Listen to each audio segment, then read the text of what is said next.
Kementerian Kesehatan mencatat hingga 6 November 2022 kasus gagal ginjal akut pada anak sebanyak 324 orang dengan rincian 27 pasien masih dirawat, 195 pasien meninggal dunia dan 102 pasien sembuh. 27 pasien yang masih dirawat sebagian besar berada di ruang ICU dan menjalani terapi cuci darah. Tanggal 6 November.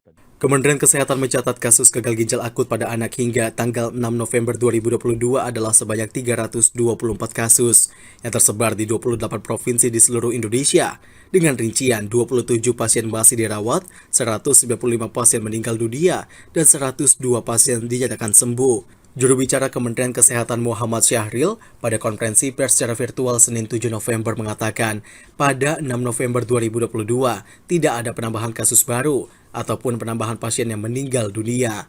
Syahril menjelaskan 27 pasien yang masih dirawat di rumah sakit sebagian besar ditempatkan di ICU dan menjalani hemodialisis atau terapi cuci darah. Pencucian darah ini dilakukan terhadap pasien gagal ginjal akut stadium 3.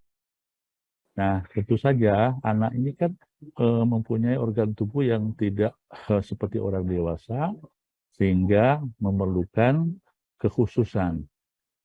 Nah, apalagi dengan stadium yang tadi saya katakan mungkin masuk stadium 3, sehingga memerlukan pemulihan, memerlukan kesembuhan yang lebih lama. Faktor terbesar penyebab gagal ginjal akut pada anak adalah intoksikasi atau keracunan yang ditimbulkan oleh etilen glikol atau dietilen glikol pada obat sirup.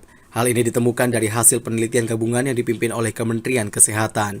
Syahril mengimbau seluruh tenaga kesehatan untuk tidak meresepkan obat-obatan sirup kepada anak, kecuali 156 obat sirup yang sudah dinyatakan aman oleh Badan Pengawasan Obat dan Makanan.